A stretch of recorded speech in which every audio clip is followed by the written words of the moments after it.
Good evening, everyone. Thanks for coming out on a very important eve. I hope you either all voted or plan to vote. But we're here on a different topic tonight. We're going to show you a new documentary film from Brookings, The Life She Deserves.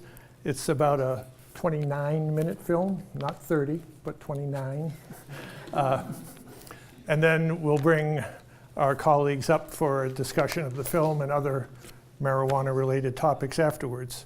So I'm going to get out of the way so we can enjoy the video.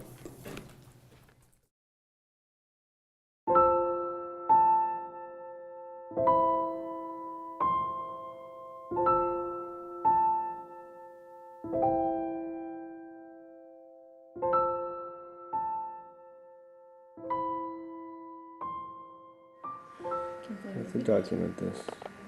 What do you think about that, Jennifer? Usually I get a lot of questions like, well, how do you take it? What kind is it? Here's Jennifer. She's gonna walk to mommy. Woo! Did you walk?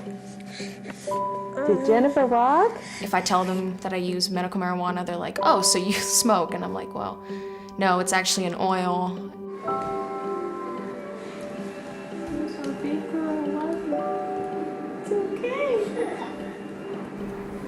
It's in olive oil as a carrier oil, and I place it under her tongue with a syringe. She says it tastes awful. Yeah. Hi, Jennifer. Hi, Mommy. We're on our way now to go to your first piano recital. How do you feel? Excited.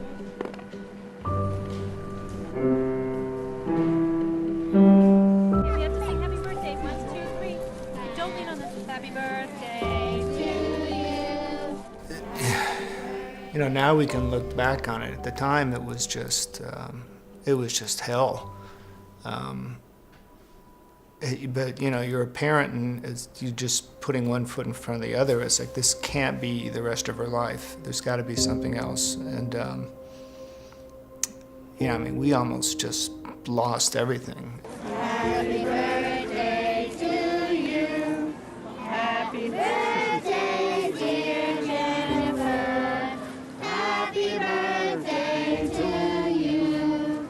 We noticed it at a very young age. Her eyes would flutter a little bit sometimes. And then her sister said, you know, Mom, Jen can't hear you when she does that eye thing.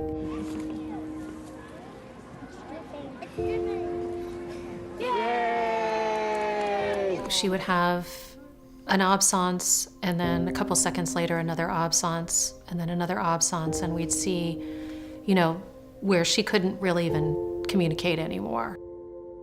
And then it would progress into a grand mal seizure. The first medication we tried actually worked. It stopped her absence, and it stopped the grand mal seizures. It was Depakote. But the problem was, about 6 months into it, she told me she wanted to kill herself, that she had been planning her suicide. And we brought her to see a psychiatrist who said she was suicidal.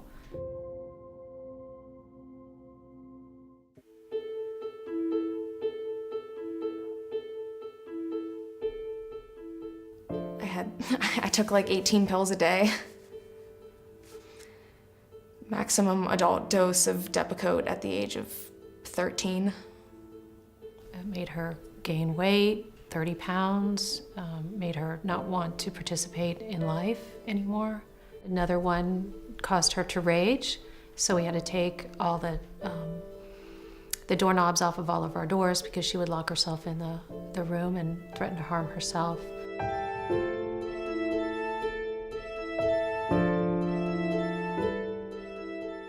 She would attack me, attack her father, her sister, made her go from being, you know, really, really high functioning at school to self-contained classes. Yeah, she couldn't remember anything. She could tell. I mean, she'd say, you know, Dad, I'm dumb.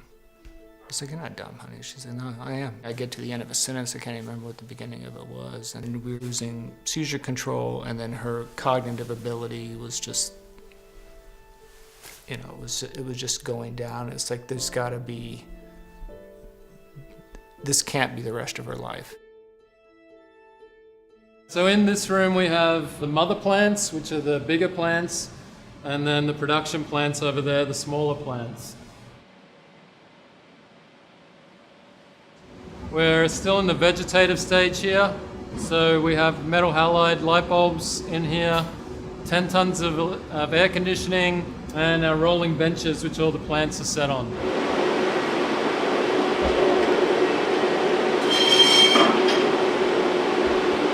We're now in week 4 of 8-week flowering cycle in this room. You'll see the buds are starting to grow in on the plants, and we're halfway through, so these buds will end up joining up all the nodes, interlinking all the way down the stem.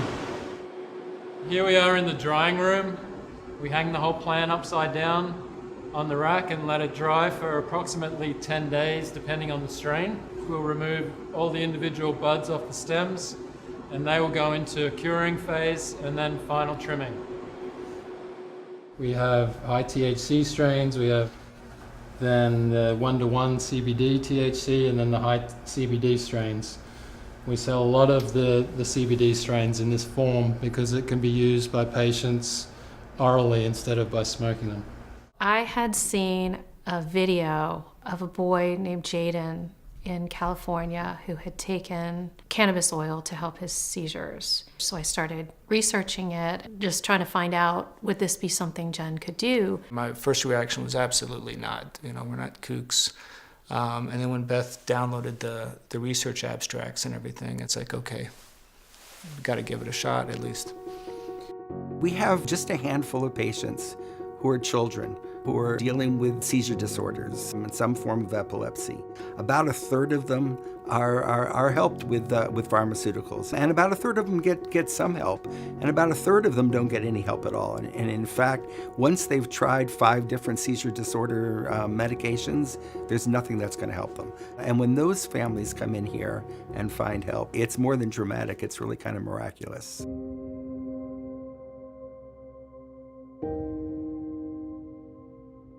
I started looking into going into Colorado and talked to our neurologist about it, and he said, well, we're done with Jen. I mean, we don't have anything more to give her, so if it were my kid, I'd go.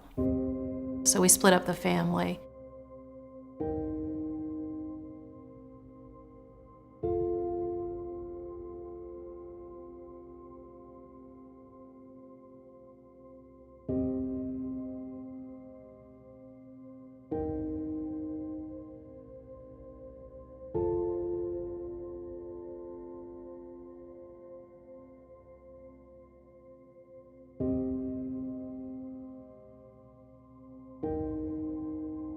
We took her off the oil, we had some baseline EEGs done, and then I started researching THCA oil and decided to try that instead.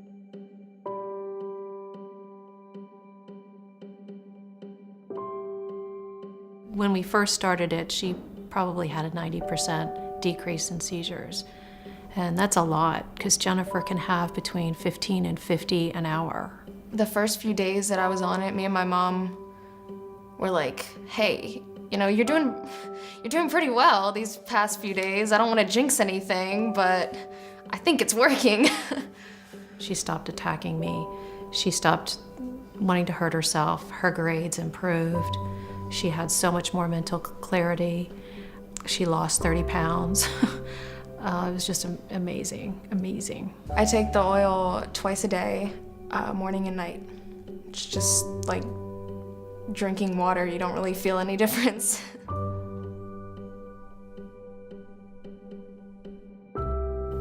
I think when we first went out, there were about 40 families.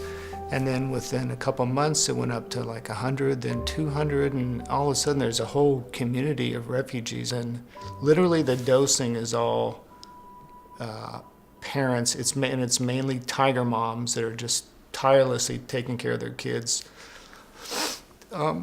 Just kind of, it's like, okay, my kid has this, and they're taking this, so how are you weaning down? It's like, I'm going to try that. And literally that's how everybody is dosing. There's no doctors because they can't talk about it. And meanwhile, you're seeing your kid be able to wean off 75% with your own eyes and not have these side effects. And Nope, we can't. Sorry, it's still illegal. We need more research, but we can't do research, but we need more research. And parents just like us, hundreds, in most of the states in the country doing exactly what we did, trying to change your state law and wondering why are you practically bankrupting yourself and all your spare time just trying to take care of your kid, being told, no, you can't do that. And oh, by the way, you run the risk of having forfeiture and losing your house and all your money and your kid too. Dear Virginia Legislature, my name is Jennifer Collins and I live in Colorado, even though I would like nothing more than to still be living in Virginia. I'm sure most of you have a little girl, so imagine her in my place. Your little girl going off to Colorado because she has no other medical options. Wouldn't that be hard on your whole family? There is research that shows that medical marijuana works. Then you would have to be crazy not to want to at least give it a try and research it more. Because what is it going to hurt if you make it legal there? Please consider it. Thank you.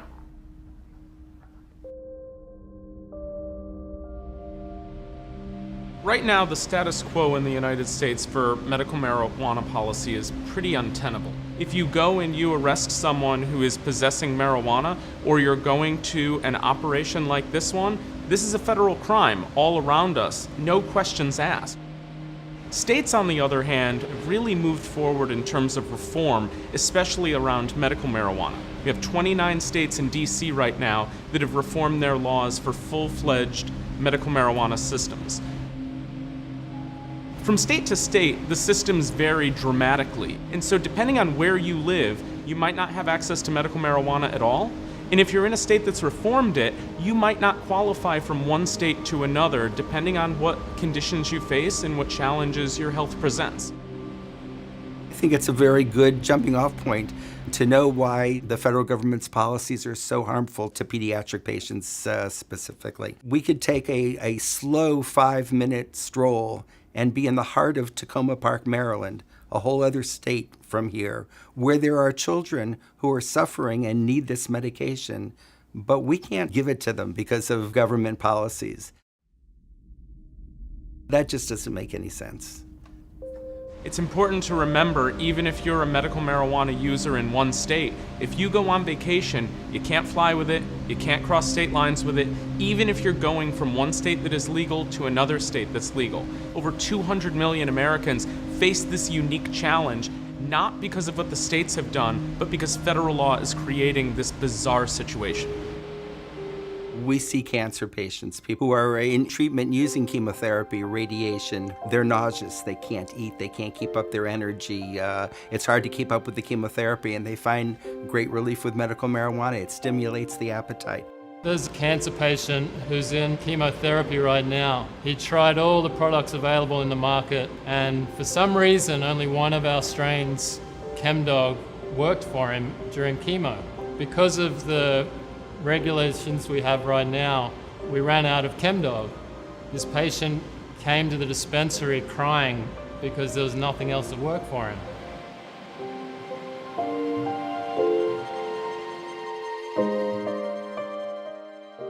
I'm always kind of worried about getting arrested in the future with a job. I'm worried if I have to get drug tested, I'll show up positive. And it's very difficult because I'm always worried about my mom getting arrested too.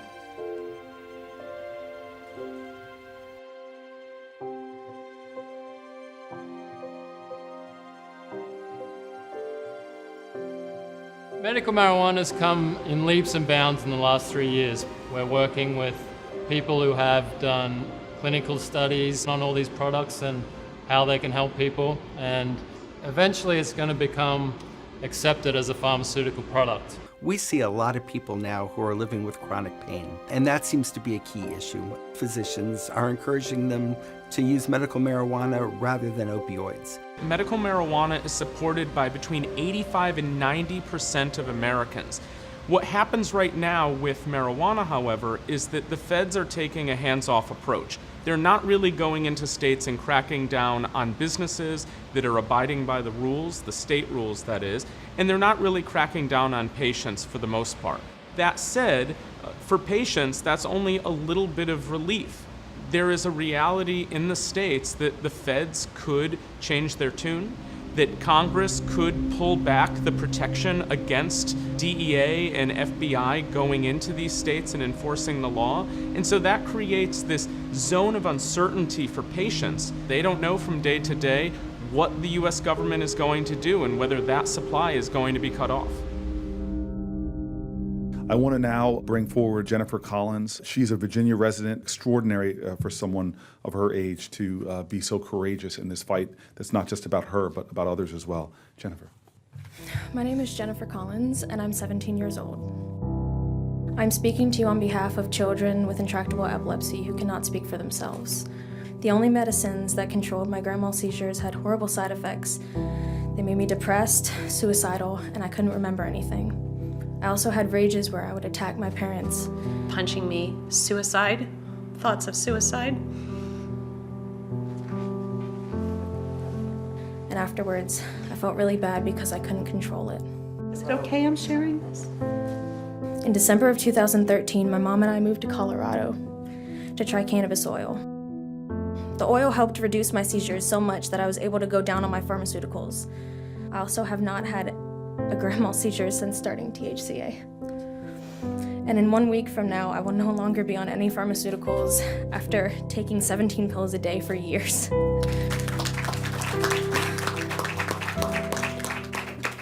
We chose to come home. We chose to come back to the state we love, to the people we love, and put our faith in our lawmakers to help us give Jennifer the life she deserves.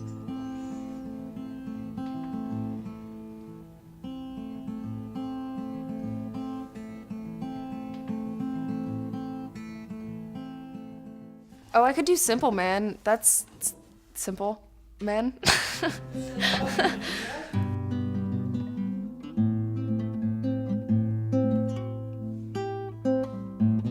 I'm not really used to playing on this guitar, but it's like... You grab the guitar you're used to playing?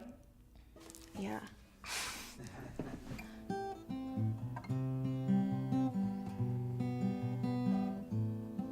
I actually remembered something that I had said from a week before. I gave my mom a hug. I was so excited. And I actually have all A's right now in school. I know it just started, but that would never happen on Depakote. When I was on Depakote before, Depakote had control over my life, and now I have control over my life. It's really weird looking back on it. I thought it was, that was my normal at the time, but now when I'm looking back on it, I see how awful it really was. I have to figure out college, and that's really difficult just with the whole medication issue. And driving, that's always an issue for me. But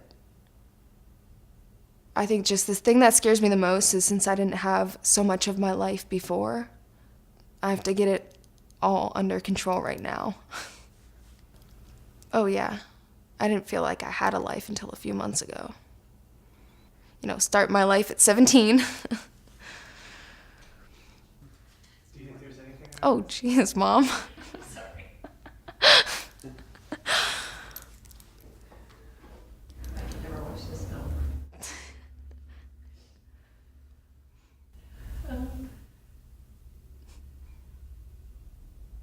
But we didn't get her ugly cry face in it.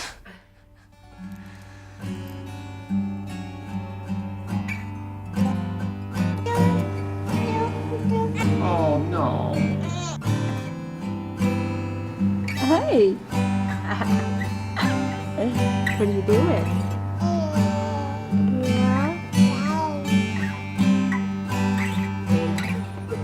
I can do a chord next week. Lose your tooth. Okay, now move your tooth around.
Good evening. I'm Bill Brown with Brookings Mountain West. Thank you for coming out and for this important evening, and to our colleagues John Hudak and George Burrows for sharing their work with us. And Maritza Bermudez, thank you for joining our panel tonight. We're going to start off with just a few questions, and then going to invite you to ask questions of any of our panelists as well. And John and George, maybe it's an obvious question, but is there an update on Jennifer? How's she doing? So she's still not having seizures. She still has some absence seizures, which is the little flicker of the eye, and she's trying to figure out and navigate how to go to college still, because she's graduated from high school and it's still not federally legal to have medical marijuana on campus. So a lot of campus policies they have no tolerance for it. So she's trying to, her and her parents are trying to navigate that. Yeah, it's obviously something that for Jennifer is so fundamental to her well-being that, as she said in the video, as she said in the film, you know, she's starting her life at 17, but that's not entirely correct, because she's still not truly starting life in the way that most 17, now 18-year-olds are able to start that. When you have to think about making the choice between going to college and not having 300 seizures a day, that's a choice that no one should have to make. It's certainly not a choice that an 18-year-old who wants to go to college, who's obviously a smart woman with incredible talents in a variety of ways, including musically, that this is a restriction for her that I think most people don't think about when they think about opposition to cannabis policy in the United States, but it is something that she's still struggling with. Yeah, she can sing really well. We tried to get her to sing, but she wouldn't sing for us. A question that I like to ask authors, I don't know if it's appropriate in this case, but was there something you didn't include in the film that you didn't have time or room for that you wish you could have? Well, we purposely didn't ever show her medicating because it's just legally that would put them in a bind, one. And two, every other documentary just it's littered with visuals of this is medicating. And that's not, the medication is just a solution, but it's not the problem. And we wanted to talk about the problem. So we focused on the problem, and we focused on how this problem has disrupted a normal suburban family's life. Yeah, you know, George is an incredible colleague to have. He's the creative director of the Brookings Institution. He is the mind behind a lot of what you see visually put out by our institution. But one of the things that Brookings has not been good at, certainly before George's arrival, and it has been a process to get there, is to try new things creatively. And so initially, the vision for this project was much bigger. And while I'm proud of this project, I know George and his team back in Washington are proud of this project, we wanted to include other patients. Some people can relate to Jen very well. I think parents can relate to that situation very well. I think whether you're a parent or not, whether you have someone in your family with epilepsy disorders or not, you can relate to this situation. But it's always easier, right, to relate to a situation that you have personally experienced or someone very close to you has experienced. And so initially we wanted to include a terminal cancer patient. Most of us have lost people close to us to cancer. We know what those final days are like, final months, weeks, whatever. And there are a lot of cancer patients in the United States who depend on medical cannabis, sometimes for wellness, sometimes just to get an appetite back, but other times for palliative care. We wanted to include a veteran with PTSD or chronic pain, or more likely both. As you guys all know, the veterans community in the United States is one that is underserved in a variety of ways. It's also a subset of the American population that is more likely to experience PTSD and chronic pain. And this is a medicine that many of them consider helpful, but their access to it is restricted because they access healthcare through VA, which is federally run. For active duty military members, use of anything with a cannabinoid in it is off limits. And so including those multiple stories was something that we felt was important and something that we didn't get to.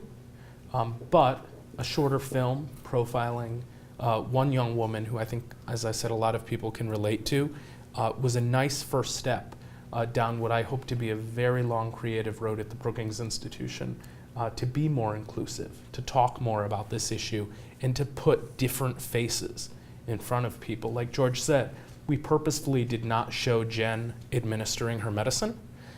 There are too many documentaries in this country which are goofy and show people smoking. And while people smoking is not something that necessarily should be taboo, especially people who are using it for wellness, it is. And it's off-putting for some people. And I think there's a time and a place for the socialization of certain behaviors around alternative therapies. This was not that setting. I think in other settings it's done in a more exploitative way than in an informational way. And so our hope is in the future that this can be done right and that policy storytelling can be done in a broader, a more inclusive way. We did have a veteran lined up in Florida.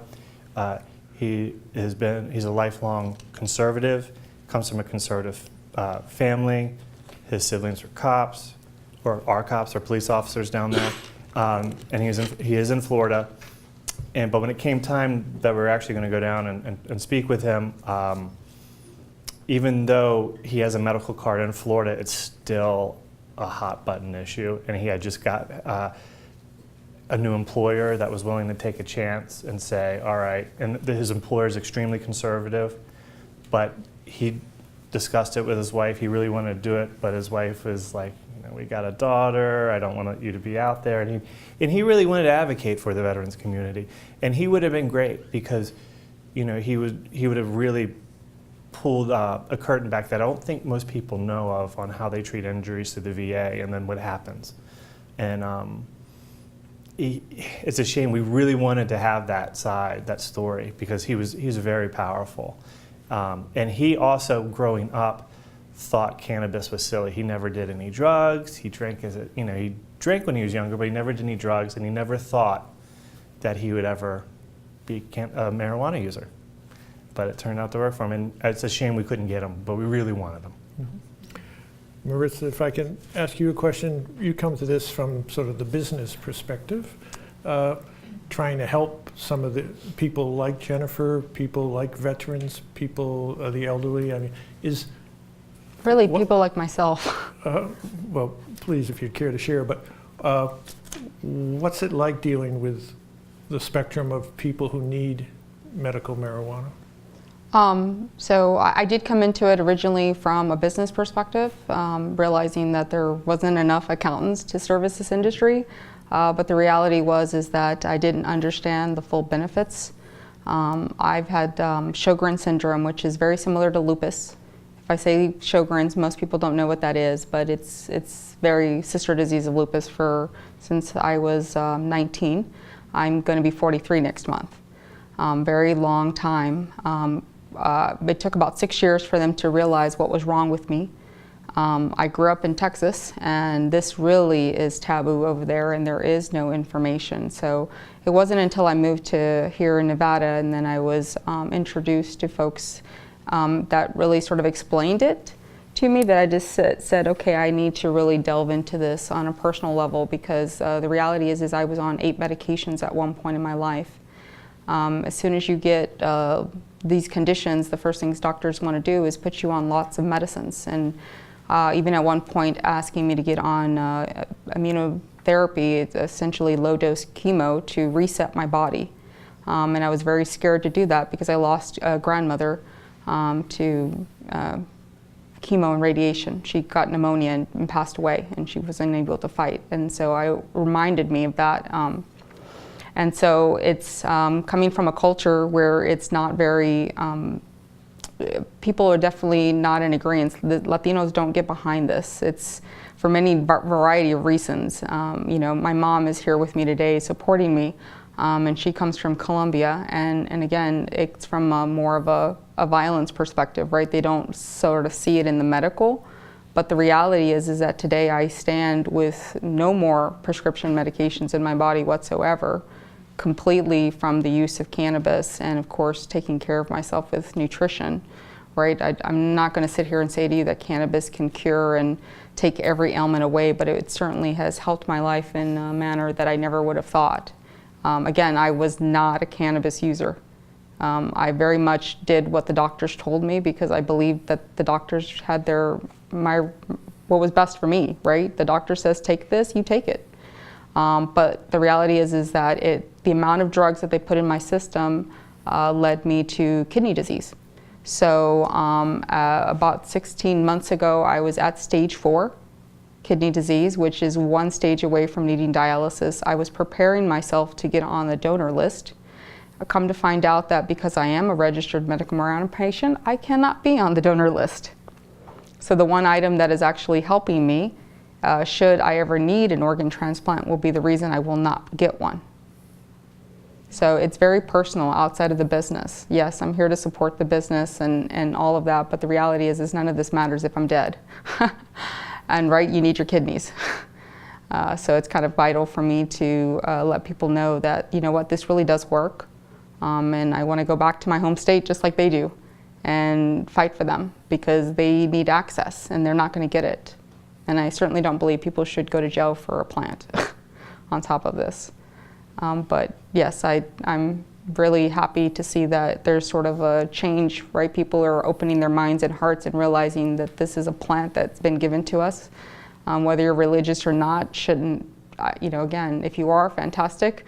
But if you're not, just realize that all of us are hurting in one fashion or another, and pharmaceutical medicines are bad. I'm not saying that they don't save lives. They do. There are medicines that sometimes you need for life-saving. But otherwise, it's, hey, take this, I've got side effects for that, now here's another medicine, take another side effect for that, here's another medicine, right? To the point when I moved here in 2007 from Florida, because I did my graduate school there, I was on, they thought I had multiple myeloma. They thought I had bone cancer. You know, I had to go through a bone marrow biopsy and a kidney biopsy. I mean, I've spent hundreds, just thousands and thousands of dollars trying to save my life. And doctors are still unable to tell me, why do I have this illness? How do we fix it? The only thing that seems to work is cannabis. And now I can't go back home. You know, I love my mom and I love my family, but I'm out here by myself. And I want to go home, but there is nowhere for me to go because there's no medicine for me. So until that gets fixed, I don't feel comfortable being over there. I'm not going to go break the law. I didn't fight for this state to get it, you know, recreationally, to now go back and be in the black market just so that I can save my life. But I definitely want to advocate and let people know that this does work. And there's all walks of life, right? It's whether it's babies, old people, I mean, we all have a need for it. I think we just need to let doctors have the ability to do the research already. Sorry, that's probably a lot long-winded, but. And Maritza, your story is a powerful one, but it's not a unique one. Like you said, it's people of all walks of life. I've been lucky enough, while I've been working on this area of policy, to meet amazing women like Maritza, who is out there fighting for what she knows to be powerful and important.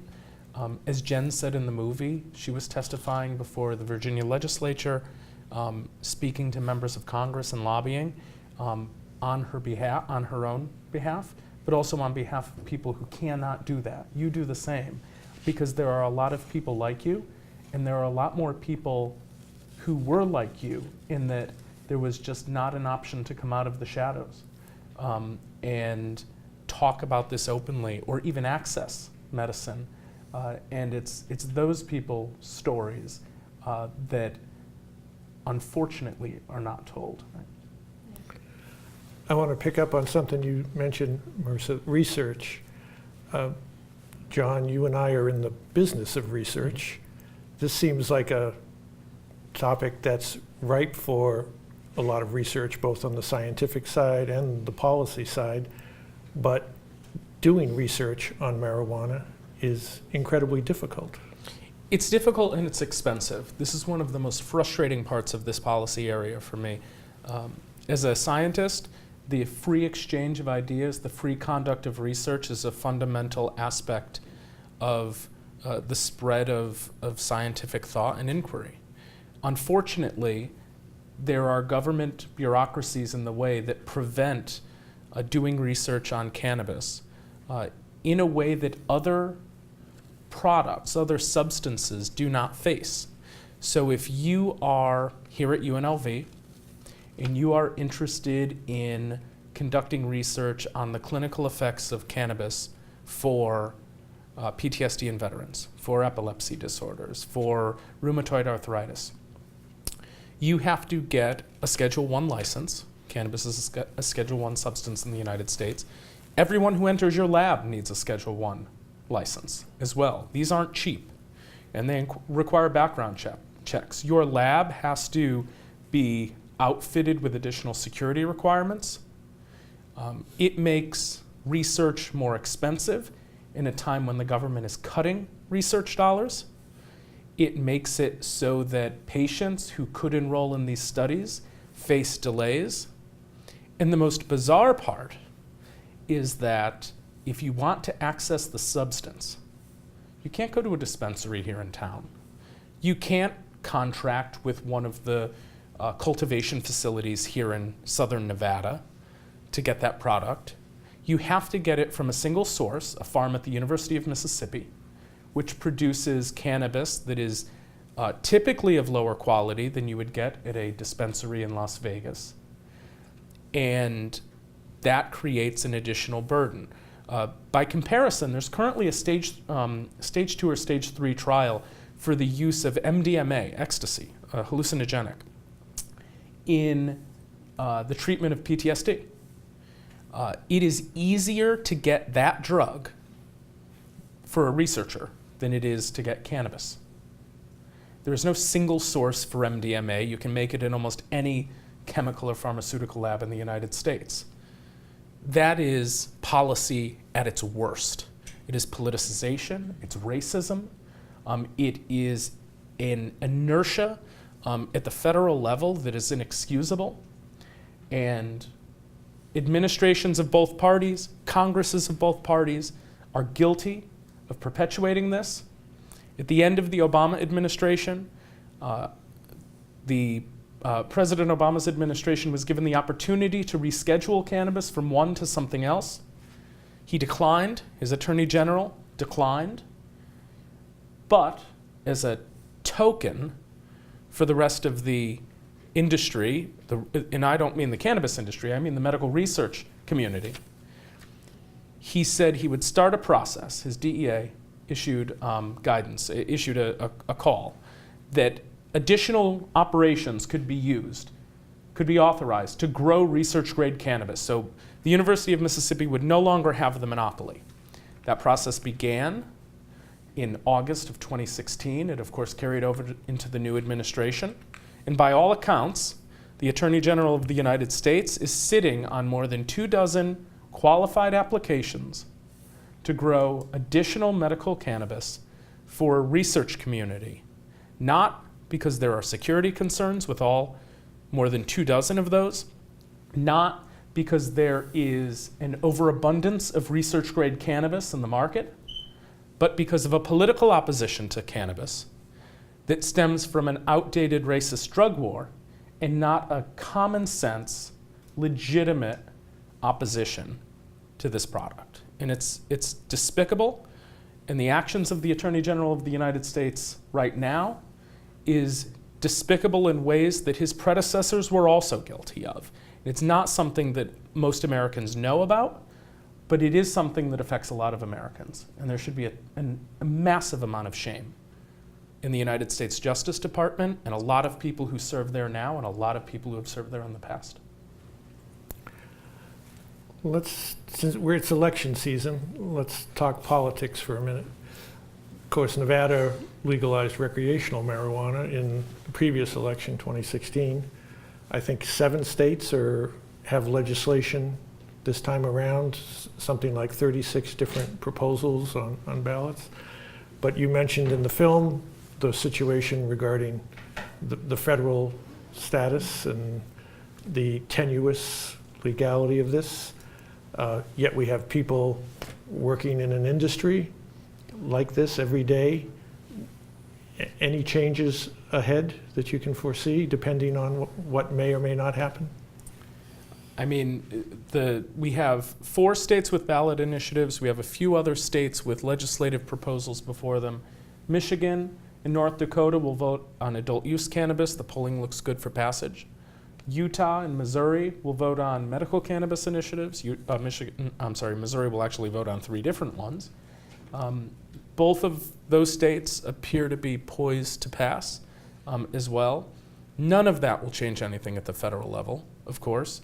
And I think a lot depends on who is in charge in the new Congress, whether it's Democrats or Republicans, who the new speaker is, who the head of the House Rules Committee is.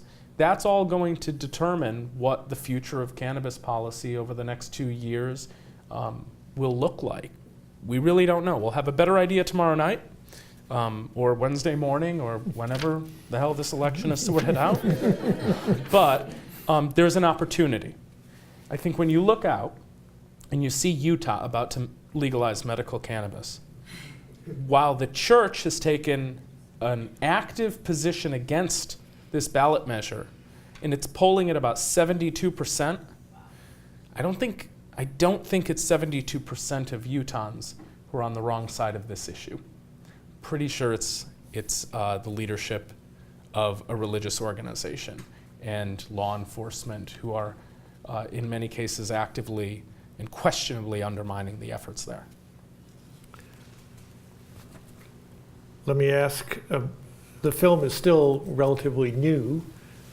What's been the reaction from various audiences? Are you hearing things you expect or not? Yeah, John and I were at a coalition meeting in Maryland of cannabis cultivators and dispensaries, and a lot of them had already seen it online, because you can watch it online for free. It's on YouTube, and they were just trying to figure out how to get it to more people to see, because these are the type of, the Collins story are the type of stories that people need to hear and need to talk about, because those are the ones that will cut through the stigma of cannabis or marijuana.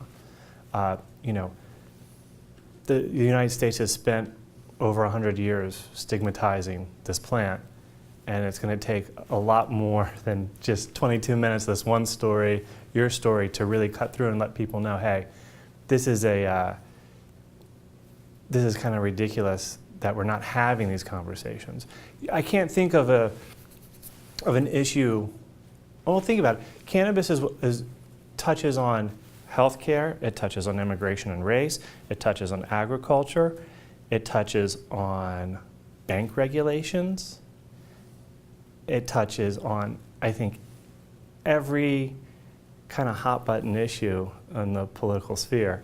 That how can we not have more stories like this out there? And that's the kind of the response we've heard back, is that, hey, we want to talk more about it, we want to share it. But the biggest thing is people want to watch it and then talk about it. They want to sit down and have a discussion. And that's the biggest thing we want. We want people to watch it and not just go, oh, okay, that's cool, next, let's go watch Rick and Morty or whatever. No, we want people to come to the table, and we want people to come from the table from both sides. Because here's an anecdote. While I was making this, I have a family member that's extremely conservative, and I was driving home. I have a long drive.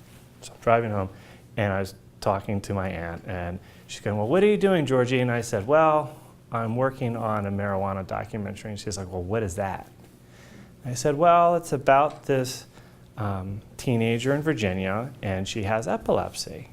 And only one anti-epileptic drug works for her, and it makes her suicidal and extremely depressed and causes other health issues.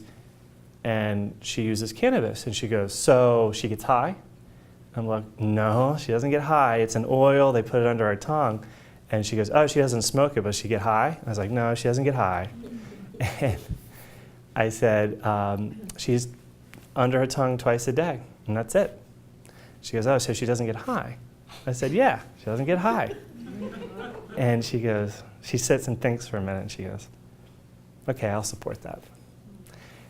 And those conversations and telling those stories with people, that's what's going to work.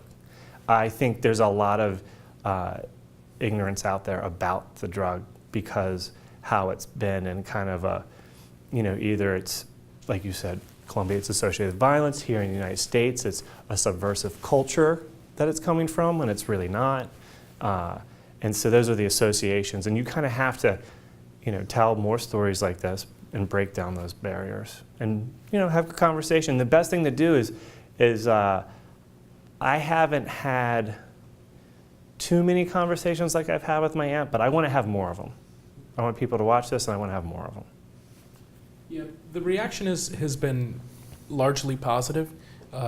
People are, I think, excited that Brookings is getting into the policy storytelling business. In fact, I was having a conversation here a few months ago with someone in town, and I said, this is what we're doing, it's policy storytelling, and the person said, well, send me a link to it, I want to see it. I said, of course, and please provide genuine feedback, honest feedback. And she leaned back and she said, I'm going to be honest with you. This is good stuff. She hadn't seen it yet, and we were still having the same conversation. She said, because you know what? No one reads your boring white papers, which is a ringing endorsement of our work. But the point is, white papers at Brookings are not for everyone. My mom will read my white papers because she's my mom. I can assure you she's not reading Rob Lang or Bill Brown's white papers, believe it or not. She's a tough critic. She likes Bill, but she's not reading his white papers. But she'll watch a film like that. It is shareable on social media, which is such an important part of the way this goes. And a lot of the reaction are people who will quietly approach us afterwards and say, I have to tell you about my experience. And it's unfortunate that it's oftentimes women, but sometimes it's men too. There's a need to whisper to tell me that their child is sick or they're sick, and this helps them. And sometimes they're whispering because they are procuring it illegally and they don't want anyone to hear that they're breaking the law. And sometimes it's because they have shame that they're using marijuana legally in a state. And that's tough. And it's the stories that we hear are very emotional at times, but there are people who are sometimes for the first time or the second time willing to share that story. The other reaction is that we used a casting agent and that Matt Lawson Baker and Rabbi Khan are actually out of central casting because they're so perfect for these roles. Matt's this handsome Aussie and Jeff is just like a goodly natured guy, but it shows in such a fascinating way just how diverse this industry is, even though they're both white guys, but how diverse in terms of backgrounds people are, and how the people who are medical patients, the people who are serving the medical patient community are not the stereotypes you have about cannabis. But to add on this, Maritza, we were having a great conversation before the panel began about what you've seen as some of the limitations that exist when it comes to telling stories about that. Can you share that? Sure. What I was kind of saying is the reality is that we're all running to mainstream it, but right, you have to showcase different backgrounds. And so, I'm first generation. My mother's an immigrant, came here from South America, and her objections to, me being a part of this were completely different than maybe another demographic of Latinos that have been here their entire lives, maybe don't have a tie back to, their countries, and they know prohibition. She doesn't know what prohibition is. She doesn't know what any of that other stuff is that, we're talking about.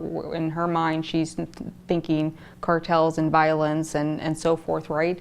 And the reality is that I think that storytelling for the Latinos and the Asian communities and all these other demographics need to start being told so that we can bring in sort of those cultures that have a resistance to it. But they need to see folks that are credible, right? I'm not here getting high. I'm a business professional, and I use this so that I no longer have to be on pharmaceutical meds that were essentially killing me.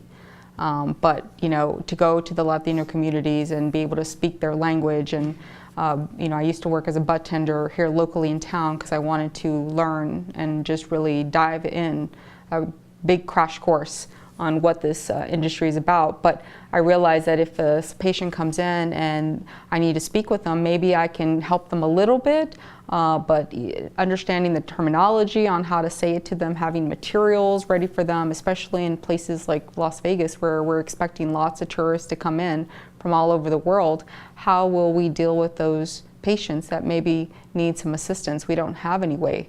And then there's a whole group of communities. So then I think to myself, okay, not only do you have Latinos that are born here, Latinos that have come here, and how about the Latinos that are undocumented, that don't have a voice at all?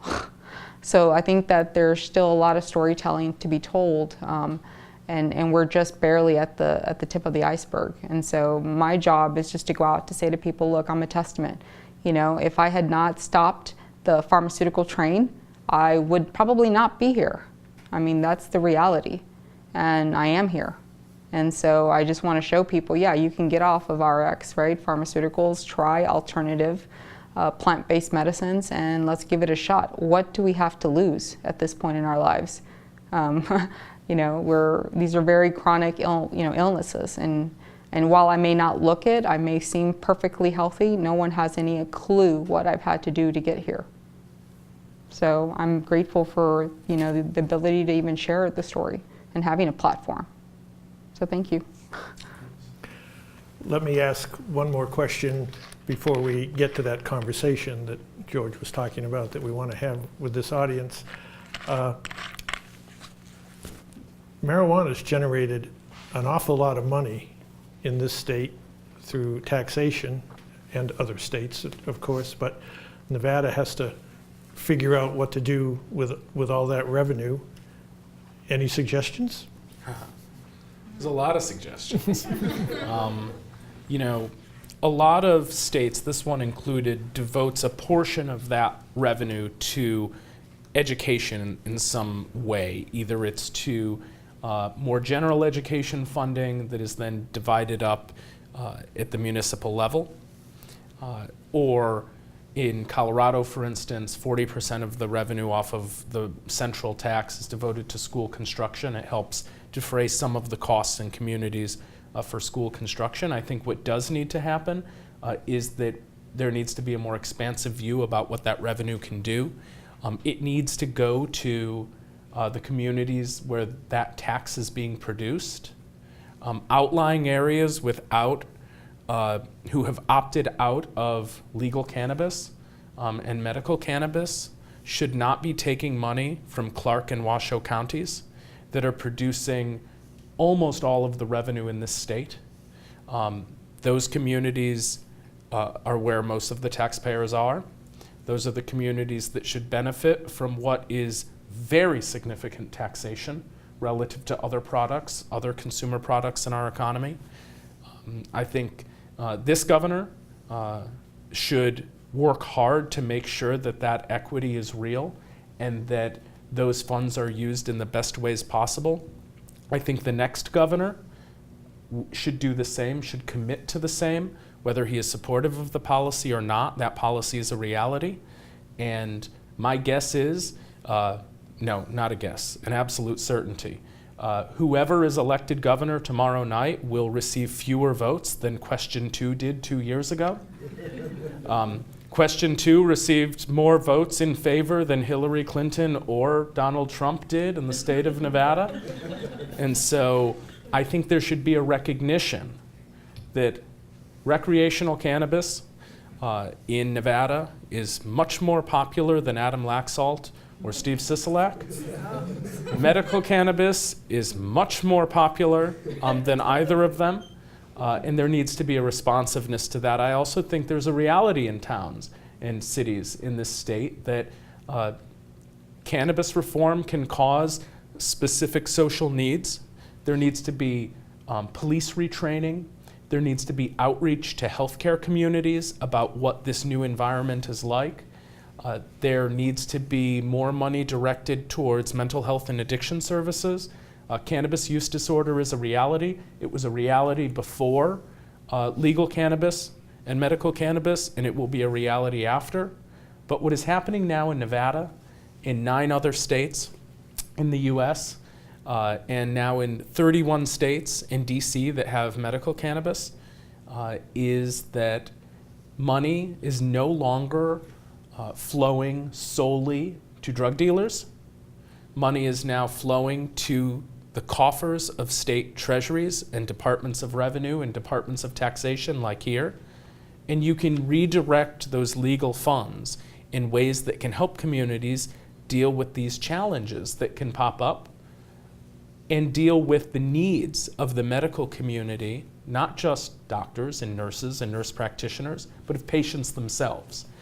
And I think a genuine, honest conversation can and must be had at the state level about where those funds should go, what projections of those funds should be. I think Governor Sandoval, to his credit, has done a fairly good job of shifting from someone who was opposed to legal cannabis to someone who implemented legal cannabis, and his administration implemented legal cannabis. But more has to be done to have honest conversations about policy, about revenue, about the potential of that revenue, but also honest conversations about what that revenue will not do. Cannabis revenue in Nevada and in any other state will not solve all of the state's budget woes. It is not that much money, relatively. I mean, it's a lot of money. When you look at how much revenue is flowing in, it's a lot of money, but not relative to the size of the budget of the state of Nevada, or Colorado, or Washington, or California. But it's still money that would otherwise remain in a black market. That's a great economic move. The next great economic move is to make sure that money's put to best use. And I haven't seen a state have a spectacular conversation about that. This state has not, but this state needs to do that. Can I add to that? Because I really think that beyond just the amount of money that's being generated, and what worries me is having a medical program that gets taken away like Washington. And the reality is that I have difficulties buying the medicine here. It's expensive, right? I look for sales, I look for deals. I'm connected, so maybe I might have a little bit of an advantage that someone else might not have coming off the streets. And it breaks my heart when you have patients that are terminally ill and they cannot afford this medicine at all. So I don't know where the compassion is anymore. Because we are certainly making a lot of money, but there's a lot of people that need it. And, I get a lot of responses on my, Instagram or social media asking because they know I was part of the campaign to legalize it here. And I helped to bring that, forward. They say, how can you be a patient and still be in favor for this? Well, my response is I want patients to have access. So, it's a step. The first step was, can we not put people in jail for it? And the next one, can we give people access for it? But the reality now, I'm going, how do we help our really, sick patients? And there is plenty of people here that need it and they cannot afford it. And maybe they're not the best growers at home. I've tried it. I bought a grow house. I did. I'm looking to try to do things myself, and I'm never going to do it at the quality and the level of the cultivators, right? But it's very expensive, very, very expensive. I mean, I take medications, pills that I'm very grateful that folks help me get it, but it's $5, $6 a pill, and that's not easy to come by. It doesn't matter what's economic, social, right, status you are. It's not easy to pay that every month, especially when you're taking 4 to 6 pills a day, the way I am. And Marissa, how much does your insurance cover of that? 0. And how much can you use a health savings account for that? 0. Exactly. And I pay an exorbitant amount of money in this particular state because we have horrible insurance carriers here. I'm going on my 4th insurance carrier. They literally, each time I get a new policy, they'll let me know 6 months later that policy is no longer going to be in existence and you need to find another one, and I'm trying to keep continuity of care. It's challenging. So I struggle to pay medical insurance that denies me what I need, and my doctors have to fight them all the time. And then I go and I spend a lot of money on these pills that no one reimburses me for. I can't even get a tax deduction on this. So it's literally just money. It's not out the door, because obviously it's very beneficial for me, but it's challenging and it's hard. And a lot of folks won't be able to pay for it.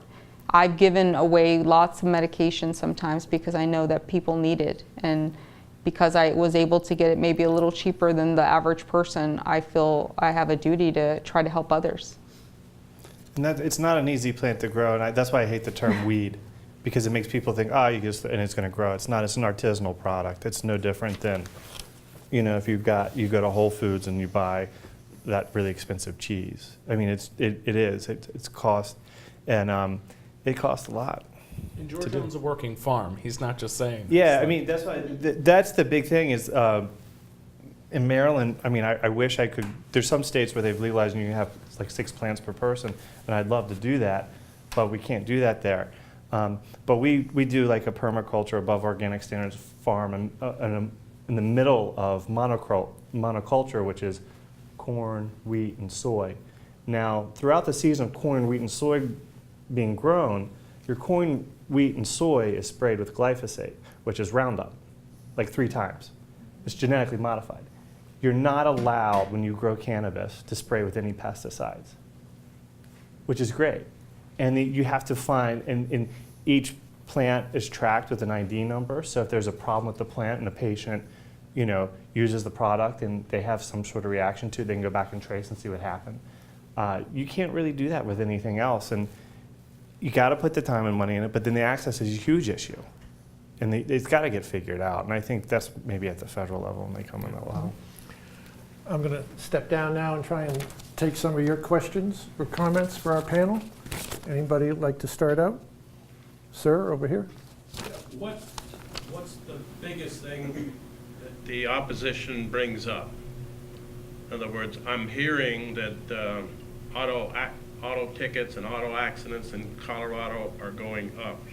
Is this valid, or is this more just scary stuff? But so the big opposition, is it just they don't understand, or is there some valid background to it?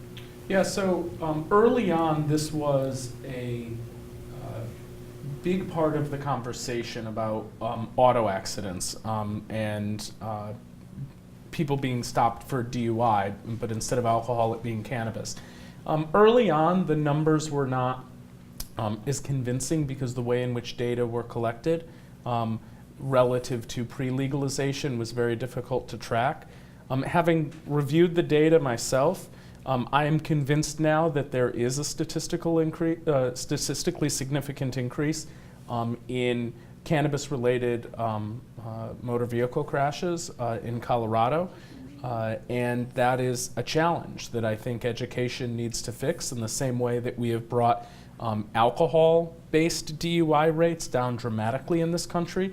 I think not enough of a conversation is being had. That said, when you have a state that has a zero tolerance policy for driving with cannabinoid metabolites in your blood, which is what they're testing for, or testing it through your urine, you can test positive and not be under the influence. And so let's say you get rear-ended in a car accident. That might not be your fault. You might not be intoxicated. But if you test positive for metabolites, you can be charged for that. I'm certain that that is happening as well, but I do think that it is a problem. Now, on the medical side, the opposition is smaller than it's ever been. There isn't much of a conversation short of, I would say, we don't know what works and what doesn't. Self-medication is a bad approach. This needs to be standardized as a pharmaceutical, et cetera, et cetera. On the recreational side, there are certainly opposition arguments about the safety of roads, the use by children, although we're finding in states that have legalized, the best data, again, is out of Colorado, that youth use rates are not going up. Part of that is that one argument is, drug dealers don't take ID, but cannabis dispensaries are. They haven't done a really good study of the why on that.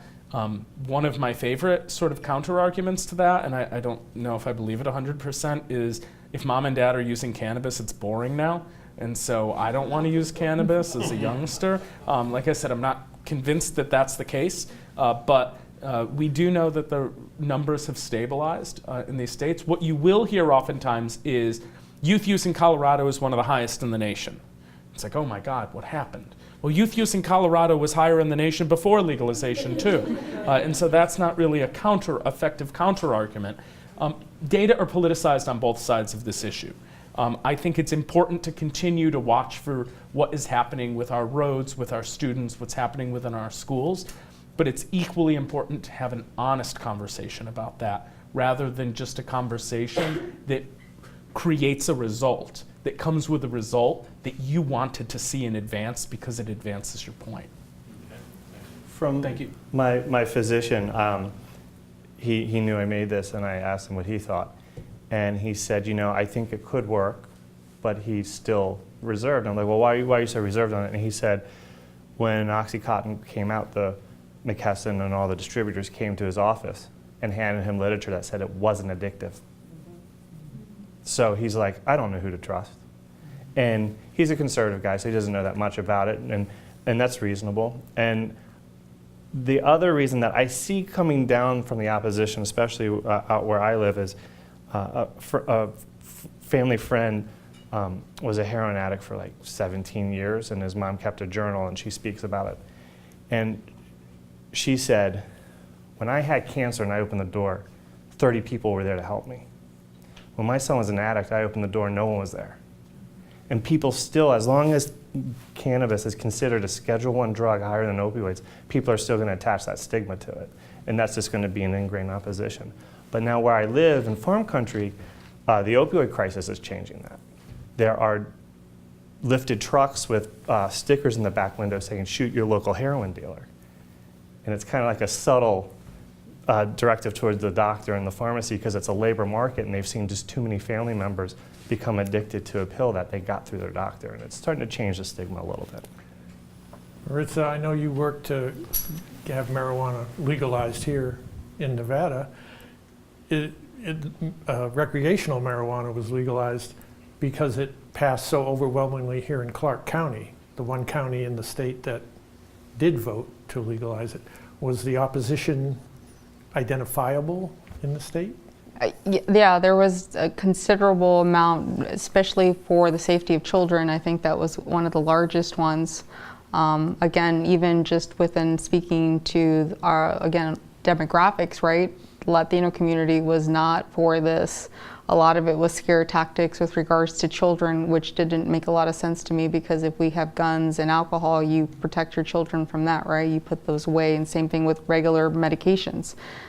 So I think it's just having reasonableness and knowing that this is no different than any other sort of, you know, not vice, but just dangerous items that you have in your home. You need to be responsible, right? And so there was a lot of money and a lot of opposition and definitely a lot of push from the gaming community in particular. And folks that were wanting, you know, the veterans, that was something that was very impactful. And then having law enforcement back it up, because without law enforcement backing this up, it becomes almost impossible. And I think that's when one of the things I've noticed in Texas is their biggest opposition is going to be law enforcement. And unfortunately in Texas, and then I'm sure in any other states, I see it as just the prison complex, right? I mean, they're private jails, and so they need to fill bodies. And the low-hanging fruit is folks with possession. And again, we go back to it being disproportionate to brown and black communities, right? We've taken the big brunt of this, and the reality is there's a diversity issue. It's very difficult to get into these businesses because you don't have the money or you have a record or so forth. So the very people that we've put in jails, they're also not going to be able to participate in this in the way that they should. And then they're also not going to be able to get medicine. It's because it's very cost prohibitive. So there's a lot of things happening.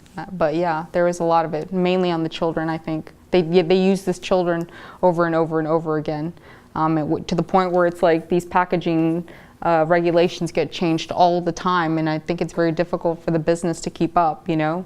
They're trying to do what's right. I think everyone wants to be, you know, good corporate citizens. And these are legitimate businesses. This is no longer mom and pop. These are large-scale commercial operations, and regulations are needed, but I don't think we have to over-regulate it either, and we definitely don't need to tax it to the point where people can't afford it. Yeah, back to you, ma'am. I understand we are at a medical marijuana conversation, but considering CBD is a big catchword in conversation right now, and Maritza touches a lot about medicine, this being a very recreational city and being very driven by our tourism, we do see a high lack in CBD high products and accessibility for a lot of patients who need that cannabinoid as much as, if not more than, the THC heavy products. This is also a very highly regulated growing city. So inner city, it's very difficult to grow. Outdoors, indoors, whatever you choose. There's a lot of hoops and regulations. Whether you're a card holder, a medical card holder or not, I believe on behalf of the plant shouldn't matter. Whereas hemp agriculturally comes up to the table now, and as the farm bill's coming through and where we're going moving forward, how can the hemp industry, I'm pretty sure the answer is be equally as vocal, but can you touch a little bit on how the hemp industry can kind of help fuse so cannabis will be cannabis will be cannabis, and we just go back to being a plant? Well, on that point, for a little bit of background, you know a ton about this issue, obviously. In the Senate version of the 2018 Farm Bill, every 5 years Congress has to renew the Farm Bill. And in the Senate version, Senate Majority Leader Mitch McConnell from Kentucky inserted a set of provisions. He essentially took a standalone bill that he wrote and inserted it into the language of the Farm Bill, pretty common practice, which would set up a legal avenue for broader production of hemp. Hemp, as defined under this legislation, would be a cannabis plant that has less than 0.3% THC in it. This would allow state programs, state departments of agriculture to set up a system in which they can authorize growers to produce hemp at whatever scale they decide, whatever scale the state decides. And if a state refuses to set up a program like that, the USDA, the U.S. Department of Agriculture, will put into place a set of essentially national regulations that would apply to those states. Now, hemp plants, though very low in THC, can be very high in CBD. CBD, a cannabidiol, is called cannabidiol. It's non-intoxicating, and clinically, it's been shown to help with epilepsy disorders. It's a natural anti-inflammatory, etc. So I think, yes, having a voice is going to be important in this. But I actually think that this is an opportunity to help the medical community that is in need of CBD products to have much greater access to them. You're right, this is a tourist-heavy city. Most states that legalize, most of the sales happen in big cities that are tourist-heavy cities. This one is one of the larger ones on that scale, but it's basic supply and demand, right? There is a demand for a certain set of products. Unfortunately, the medical community gets dwarfed by that, as Maritza said. I think hemp can really make a difference in terms of access to CBD, and that's going to be meaningful for people who depend on CBD. As we saw in the film, it didn't work for Jen. There are a lot of patients who need THC in their products, and so there will be a limitation to what hemp can do. I think it can help mainstream the product generally. It does always help to have the Senate Majority Leader on your side when you're trying to push some legislation. He's not there on cannabis legalization generally, but he's certainly leading this effort. My guess is in the conference report, when the House and Senate get together to hammer out the differences, the hemp provisions are in there. One word of caution will be that the hemp activist community is marketing this, I think, in a much broader way than the language of the legislation would suggest. It is being marketed from a sort of advocacy point of view that, you know, once this passes, you can grow hemp like you can grow tomatoes. You just, if you want to grow it, you grow it. That is absolutely untrue. It will become much more widespread. But there will still be some serious federal and or state level restrictions on its growth. But McConnell's purpose here is for this to become a very significant agricultural product in the United States. And I think it will be if that language is included in the Farm Bill. Because it was. They're at Mount Vernon, and just south of DC, at George Washington's old place, they're growing hemp, and they're using his old journals to grow it because all the growing information is already laid out for them. They took very, very good notes. Yes, ma'am. John, you've been a great ally to NORML. Thank you for that always. Just last week, NORML actually hand-delivered 10,000 letters to the FDA in response to the World Health Organization requesting public comment about international rescheduling. What do you think about international rescheduling? Do you think we're there yet? Do you think it's far off? This is a complicated issue because there is a real effort in a lot of places to think differently about cannabis than we have in the past. I think states in the US and now countries are forcing the hand of international organizations like WHO, like the UN, to think differently about it. Uruguay became the first country in the world in 2013 to legalize all parts of cannabis production, possession, sale, use. Canada joined them, initially passing legislation this summer and implementing it in mid-October. The world is changing. The World Health Organization understands that. I think there are valid reasons against descheduling cannabis. That does not make me popular at NORML, but I think there are valid arguments against it. I do not think there's a single valid argument that could be made for why cannabis should be considered a Schedule I drug in the United States or internationally. Unfortunately for that movement, the US government has a lot of pull on this issue. The US government led the way in the criminalization of cannabis, the creation of worldwide prohibition, largely through racial appeals, largely through misinformation and outright lying to Congress and to the American public. And because of that has not changed. Didn't change in the last administration, it didn't change in this one. I'm not here picking on the Trump administration, though I had some terse words before for the Attorney General. But you've heard me speak on this for years. I was just as hard on President Obama as I am on President Trump on this. And I think that rescheduling is in the realm of possibility, but the foreign policy side of the Trump administration needs to do a really good job of either getting behind this, which frankly the president on the campaign trail wanted this type of thing to happen. Donald Trump was the most progressive presidential candidate coming from a major party in American history on this issue. Donald Trump the progressive, that's the headline of this talk, right? And so it's there at the presidential level. It's not there among his advisors. I hope he either works to move this issue or at least gets the hell out of the way. But if he doesn't, if the Jeff Sessions types in the administration are leading on this, rescheduling will not happen. If the 2016 version of Donald Trump leads on this, I think there's a real chance that it gets rescheduled internationally. But we don't know who's showing up. Can I add to that real quick? Please. Because I actually lobbied for the industry in 2017, and we were there specifically for tax and banking. But the reality is that as we go around all these Congress folks, a lot of them, they are apprehensive about it because the reality is they have bigger issues in their states.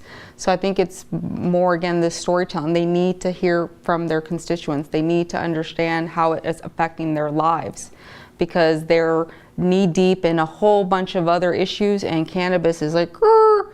I mean, we had some that were very positive and they allowed us to speak to them in their offices and they gave us their time, and some of them pretty much spoke to us in the hallway. And that's very difficult, you know. I'm not saying that. And then another thing I think from the industry perspective is that if they want change, we need to have the professionals out there and knocking on the doors as well in Congress, right? It can't just be sort of grassroots activists. It needs to be the professionals that are in it. The operators need to come out, you know, as well. And then bring advocates both from the business side and the patient side, and give us a chance to have a real conversation about it, and not send your assistant to go speak with you in the hallway, down the hall, right? Like, I mean, it was challenging, but, you know, it was a great experience because some of them are very open and at the very least would listen to you. And not to say that grassroots activism isn't, you know, alive and well, but maybe having some corporate folks come into the space too makes them open their eyes and, you know, ears and listen a little bit and go, okay, well, these are different types of, you know, viewpoints. So I think it's a little bit of everybody coming together, to be really honest. And I was actually kind of shocked because it was only 300 people from this industry, from all over the country. And we were, there was only 2 of us representing Nevada, and I was one of them. I want to be respectful of everyone's time, so let me thank our panel and thank our film producers here. Thank all of you for joining us tonight. We'll be around if you have a question we didn't have a chance to get to. We'd be happy to talk to you. And we hope to see you at our upcoming events. You can pick up some literature on the way out the door. We'll be doing a post-election analysis, including my colleague John here, on Wednesday. If you can join us, we'd love to see you. Thanks again.